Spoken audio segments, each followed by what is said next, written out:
Clip number 6، اس میں انشاءاللہ آپ سورہ بقرہ کی آیت نمبر 10 سے 12 کی تلاوت، ترجمہ اور تفسیر صراط الجنان سنیں گے۔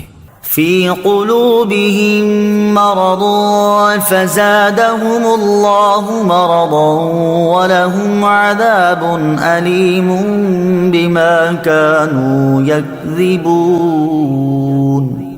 ترجمہ: ان کے دلوں میں بیماری ہے تو اللہ نے ان کی بیماری میں اور اضافہ کر دیا، اور ان کے لیے ان کے جھوٹ بولنے کی وجہ سے دردناک عذاب ہے۔ فی قلوبہم مرض، ان کے دلوں میں بیماری ہے۔ تفسیر صراط الجنان میں ہے، اس آیت میں قلبی مرض سے مراد منافقوں کی منافقت اور حضور پرنور صلی اللہ تعالی علیہ وسلم سے بغض کی بیماری ہے۔ معلوم ہوا کہ بد عقیدگی روحانی زندگی کے لیے تباہ کن ہے، نیز حضور اقدس صلی اللہ تعالی علیہ وسلم کی عظمت و شان سے جلنے والا مریض القلب یعنی دل کا بیمار ہے۔ روحانی زندگی کے خطرناک امراض، جس طرح جسمانی امراض ہوتے ہیں اسی طرح کچھ باطنی امراض بھی ہوتے ہیں۔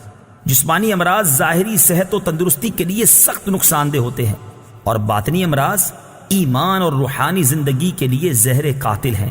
ان باطنی امراض میں سب سے بدتر تو عقیدے کی خرابی کا مرض ہے، اور اس کے علاوہ تکبر، حسد، کینہ اور ریاکاری وغیرہ بھی انتہائی برے مرض ہیں۔ ہر مسلمان کو چاہیے کہ باطنی امراض سے متعلق معلومات حاصل کر کے ان سے نجات حاصل کرنے کی کوشش کرے، اور اس کے لیے بطور خاص امام غزالی علیہ رحمت اللہ الوالی کی مشہور کتاب احیاء العلوم کی 3 جلد کا مطالعہ بہت مفید ہے۔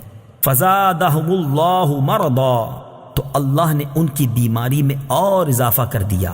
تفسیر صراط الجنان میں ہے، مفسرین نے اس اضافے کی مختلف صورتیں بیان کی ہیں، ان میں سے 3 صورتیں عرض کرتا ہوں۔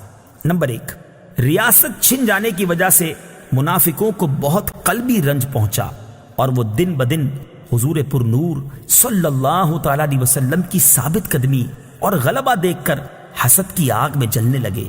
تو جتنا نبی اکرم صلی اللہ تعالی علیہ وسلم کا غلبہ ہوتا گیا اور آپ صلی اللہ تعالی علیہ وسلم لوگوں میں مقبول ہوتے گئے، اتنا ہی اللہ تعالیٰ نے منافقوں کے رنج و غم میں اضافہ کر دیا۔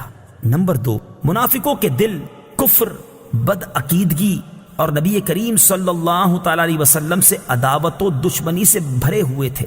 اللہ تعالیٰ نے ان کی ان چیزوں میں اس طرح اضافہ کر دیا کہ ان کے دلوں پر مہر لگا دی تاکہ کوئی واعظ و نصیحت ان پر اثر انداز نہ ہو سکے۔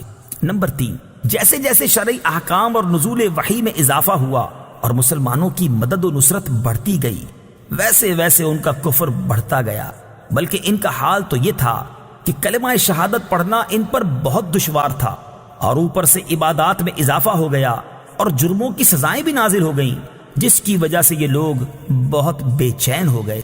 وَلَهُمْ عَذَابٌ عَلِيمٌ بِمَا كَانُوا يَكْذِبُونَ، اور ان کے لیے ان کے جھوٹ بولنے کی وجہ سے دردناک عذاب ہے، یعنی اللہ تعالیٰ اور آخرت پر ایمان لانے کا جھوٹا دعویٰ کرنے کی وجہ سے ان کے لیے جہنم کا دردناک عذاب ہے۔